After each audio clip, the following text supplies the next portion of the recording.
Hey everyone, how's it going? Matthew Kadish here, author of the Earthman Jack Space Saga, and Marvel has been getting a lot of attention because of their big Hall H announcements at Comic-Con, basically laying out the roadmap for Phase 4.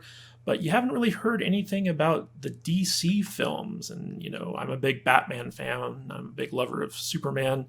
I like the DC universe, and they have been conspicuously silent over the course of the summer. So some of you might be wondering, like, well, what are the big announcements from DC? And the thing is like, we don't really know quite yet.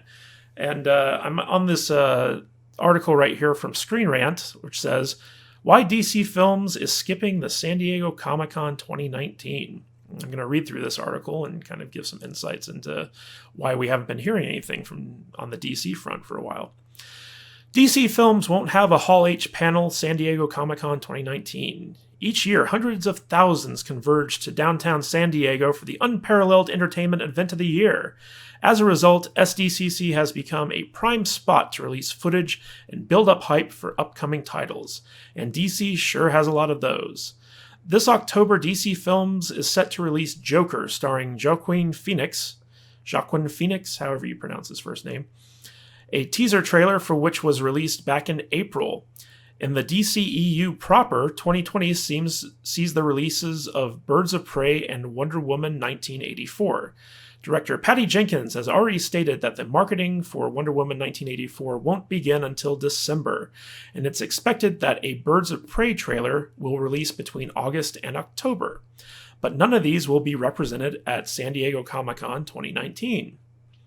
Warner Brothers is skipping San Diego Comic-Con, which means its label, DC Films, will not be hosting its regular Hall H panel.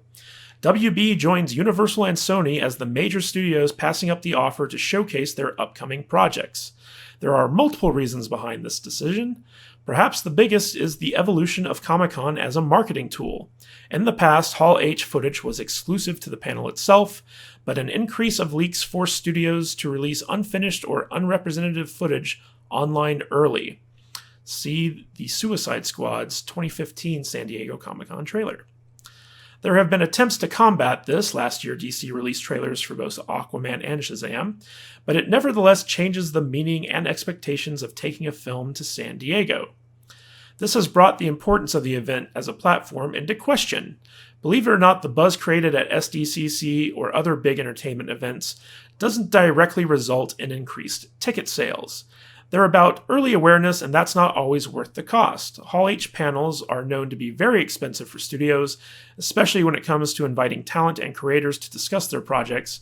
The most important aspect to get audiences into theaters is to direct trailers to the general public. Having a well-timed promotional campaign in the months leading up to the film's release is, if anything, more valuable. Just because DC Films won't be in Hall H this year doesn't mean they won't have a presence at San Diego Comic-Con. There will be a number of DC panels in other areas, including comics, TV shows, and animated series. That's in addition to the fan-driven panels and events being held throughout the weekend. DC will also have a presence on the San Diego Comic-Con convention floor. So, as you can see, basically DC and Warner Brothers is looking at this as like, do we really want to spend the money? We don't really have anything coming out this year. We don't have a whole lot to really hype just quite yet. Their big one is going to be Wonder Woman and this Birds of Prey movie, but that's not coming out until, I guess, next year. So they were like, they weighed the cost benefit on this thing, and they're like, we don't really need to have a big showing at San Diego Comic-Con. And it is true that, there's all the reveals that used to be exclusive to Comic-Con and like you had to be there to really experience them, they're on the internet within seconds after they're revealed at the Comic-Con. So, if you want to, really hype stuff, you just put it out on the internet and get the maximum viewership possible.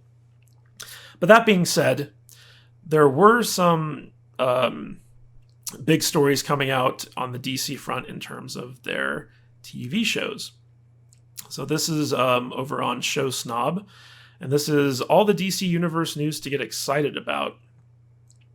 So in this article, they kind of outline a lot of the stuff that we're hearing on the TV front for the DC Universe. And the first thing here is that Titans Season 2 has been officially announced, and that's going to be coming to us on September 6th, so just a couple months away. And I haven't had a chance to watch the first season of Titans yet, but I've heard that it's better than it looks, so definitely going to be checking that out. But in this article, it says, alongside Titans, 2 other DC Universe shows will be returning for new seasons as well. It was finally announced that the critically acclaimed and universally beloved Doom Patrol has been renewed for a second season. Earlier this year, showrunner Jeremy Carver had hinted that he had already set in motion plans for a return with the possibility of numerous comic book characters joining the cast. Looks like those plans are set to come to fruition. Doom Patrol will air simultaneously on DC Universe and HBO Max. The latter looks set to become the new home of DC's television properties, as the CW's Arrowverse shows are reportedly also moving there soon.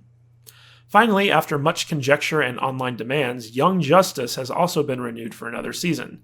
The popular animated show was given a new lease on life in the DC Universe, and it looks like the platform is not giving up on the show's revival yet. The third season, Young Justice Outsiders, is currently ongoing, and you can catch all the recaps here on Show Snob. Following rumors that DC Universe was going to be shut down in favor of Warner Brothers' dedicated streaming service, these SDCC announcements should put all that speculation to rest for good. For now, with the exception of Swamp Thing, which will only air one season, the rest of DC Universe's properties are going full speed ahead. So, in case you guys didn't know, Swamp Thing kind of got its knees cut out from under it. So, it is basically a one-and-done entry into the DC Universe. But Doom Patrol, which I've been hearing really good things about, is definitely coming back. Young Justice is coming back. And Titans is coming back. So 3 out of 4 returning shows ain't too bad. But the big thing here is, what's going on with the DC Universe streaming service. All reports say that it's going to continue on, but in addition to that, we're going to have the Warner Brothers dedicated streaming service called HBO Max, which is going to have access to all the massive Warner Brothers library. But in addition to that, it's also going to include HBO and Cinemax and stuff like that. So it looks like they're actually going to be cross-posting material between the two. So everything that's on DC Universe Online or the DC Universe streaming service is going to also be on HBO Max. And it makes you wonder, what's the benefit of subscribing to the DC Universe service other than, you get some digital comics in addition to the original series. So I think there was some poor planning that went into like the whole DC Universe streaming service thing, when it obviously just should have been kind of folded into the HBO Max service that Warner Brothers had been planning. But in terms of DC Comics news, that's pretty much it. We've got a handful of movies coming out. Joker is the one that's coming out in October of this year. All the other movies are slated for next year. And the TV shows, they've already hit, and they're just being renewed. So those were pretty much all the announcements on the DC Universe front. Marvel was definitely center stage at San Diego Comic-Con this year, and they got all the big announcements, and lots of coverage. But I just want to do a quick video to kind of showcase the unsung comic book TV show and movie universe, which is DC Comics, because I do love DC Comics, and I do love the characters, and I'm excited about what we have coming from the DC Universe in the future. But that's pretty much all there is to it. What do you guys think about this news? Do you think it's going to be, DC's year in 2020 with Wonder Woman 1984 coming out? Do you think that the TV shows that they're making are any good and are worth watching and subscribing to a new streaming service for? Let me know in the comments. And also, if you haven't already, please subscribe to my channel, follow me on the socials, and check me out at kadishbooks.com if you want to support me by buying my books over on Amazon. Anyway, guys, this is Matthew Kadish. I will catch you later.